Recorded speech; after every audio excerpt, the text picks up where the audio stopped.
Morning बच्चों। आज आप लोगों को मैं सर्वनाम पढ़ाने जा रही हूँ। बच्चों, सर्वनाम शब्द में दो शब्द हैं, सर्व और दूसरा शब्द नाम, यानी दो शब्दों के मेल से सर्वनाम बना है।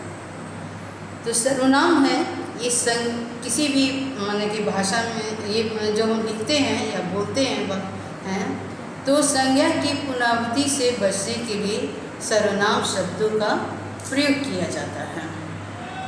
अब उदाहरण के रूप में दें कि कैसे हम लोग संज्ञा की जगह पर सर्वनाम शब्द का प्रयोग करते हैं। अगर आपको कहा जाए कि अपने मित्र पर 10 पंक्तियाँ लिखें या मित्र का परिचय दीजिए, अगर आप बोलते हैं या लिखते हैं कि मेरे मित्र का नाम आनंद है, आनंद के पिताजी का नाम राजेश है, आनंद कक्षा 7 में पढ़ता है, आनंद मैथ्स में बहुत ही अच्छा है। तो बच्चों, ये इस तरह से न पढ़ने में अच्छा लगता है और न सुनने में अच्छा लगता है। ये एकदम अटपटा लगता है कि बार बार हम लोग आनंद आनंद के ये दोहरा रहे हैं।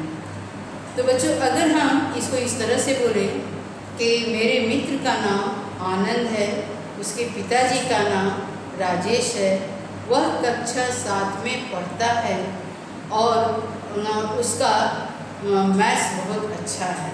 अगर इस तरह से हम बोलते हैं तो ये भाषा सुनने में भी अच्छा लगता है, अटपटा नहीं लगता है। या जब हम लोग लिखते हैं तो हम लोग को पढ़ने में भी अच्छा लगता है, अटपटा नहीं लगता है। तो बच्चों, जो ऐसे मित्र के परिचय में जो आनंद के लिए उसकी वह जो शब्द आया है, यही शब्द आपको सर्वनाम है और संज्ञा की जगह पर इसका प्रयोग किया गया है। तो बच्चों, इस तरह से ये सर्वनाम की परिभाषा हुआ संज्ञा के स्थान पर प्रयोग किए जाने वाले शब्दों को सर्वनाम कहते हैं। उदाहरण के रूप में देखें, जैसे मैं, तुम, वे, कोई आदि। इस तरह से बच्चों सर्वनाम की परिभाषा है। अब सर्वनाम के हम लोग भेद पढ़ेंगे। तो बच्चों, सर्वनाम के 6 भेद होते हैं। पहला है आपको देखिए पुरुषवाचक सर्वनाम, दूसरा है निश्चयवाचक सर्वनाम, तीसरा है अनिश्चयवाचक सर्वनाम, चौथा है प्रश्नवाचक सर्वनाम, पांचवा है संबंधवाचक सर्वनाम और छठा है निजवाचक सर्वनाम। तो बच्चों, पहले हम लोग पढ़ेंगे पुरुषवाचक सर्वनाम। पुरुषवाचक सर्वनाम में जब वक्ता जिन सर्वनाम शब्दों का प्रयोग अपने लिए और सुनने वालों के लिए और किसी अन्य के बारे में प्रयोग करता है, उसे हम बोलते हैं पुरुषवाचक सर्वनाम। जैसे अपने लिए मैं, सुनने वाले के लिए तुम और किसी अन्य के लिए बात कर रहे हैं तो वे, उदाहरण के हैं। अब बच्चों, पुरुषवाचक सर्वनाम के भी 3 भेद हैं। पहला है उत्तम पुरुषवाचक सर्वनाम, दूसरा है मध्यम पुरुषवाचक सर्वनाम और तीसरा है अन्य पुरुषवाचक सर्वनाम। उत्तम पुरुषवाचक सर्वनाम वक्ता यानी बोलने वाले जब जिन सर्वनाम शब्दों का प्रयोग अपने लिए करते हैं तो उन्हें हम बोलते हैं उत्तम पुरुषवाचक सर्वनाम, जैसे मैं। दूसरा है मध्यम पुरुषवाचक सर्वनाम, जब वक्ता सुनने वाले के लिए जिन सर्वनाम शब्दों का प्रयोग करते हैं उसे हम बोलते हैं मध्यम पुरुषवाचक सर्वनाम, जैसे तुम, तुम्हारा, है ना। और अन्य पुरुषवाचक सर्वनाम में है कि जब आपको वक्ता आपको न अपने लिए न सुनने वालों के लिए किसी अन्य के बारे में आपको जिन सर्वनाम शब्दों का प्रयोग करते हैं उसे हम बोलते हैं अन्य पुरुषवाचक सर्वनाम, जैसे वे, उनको, ये सब अन्य पुरुषवाचक सर्वनाम के उदाहरण हैं। अब हम पढ़ेंगे निश्चयवाचक सर्वनाम। जब वक्ता किसी व्यक्ति, वस्तु का निश्चित कराते हुए आपको जिन सर्वनाम शब्दों का प्रयोग करते हैं उन्हें हम बोलते हैं निश्चयवाचक सर्वनाम। जैसे उदाहरण में है यह, वह, वे, यानी यह घर मेरा है, यह कलम मेरी है। तो ये निश्चित कराता है ये वस्तु का कि यह मेरी है।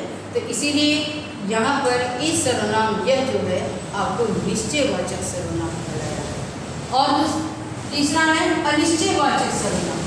जब वक्ता किसी व्यक्ति या वस्तु के बारे में अनिश्चित शंका संदेह प्रकट करे, यानी ऐसे सर्वनाम जिसे आपको शंका हो, संदेह हो, तो हम उसे बोलते हैं अनिश्चयवाचक सर्वनाम।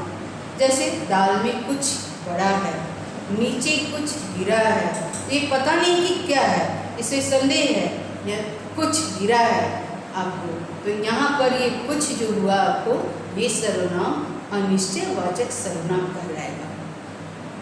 उसके बाद है प्रश्नवाचक सर्वनाम।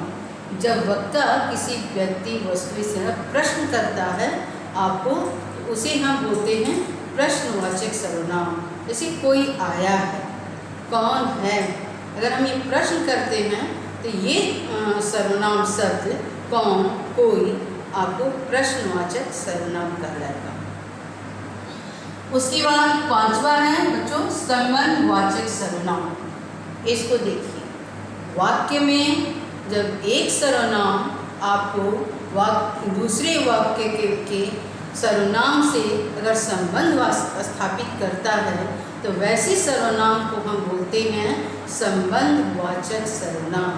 जैसे जो पढ़ेगा वही पास करेगा, इसमें पहला वाक्य में जो पढ़ेगा जो सर्वनाम, दूसरे वाक्य में वही पढ़ेगा, यहाँ वही से आपको संबंध आपको स्थापित करा रहा है। तो ऐसे सर्वनाम शब्दों को हम बोलते हैं आपको संबंधवाचक सर्वनाम। जैसे उदाहरण देखिए, जो, सो, जिसने, उसने, आपको जैसा वैसा हम लोग बोलते हैं, ये सब है आपको संबंधवाचक सर्वनाम। फिर है बच्चों छठा निजवाचक सर्वनाम। निज मतलब होता है अपना, अपने लिए। तो वक्ता आपको जिन सर्वनाम शब्दों का प्रयोग जब अपने लिए करते हैं उसे हम बोलते हैं निजवाचक सर्वनाम।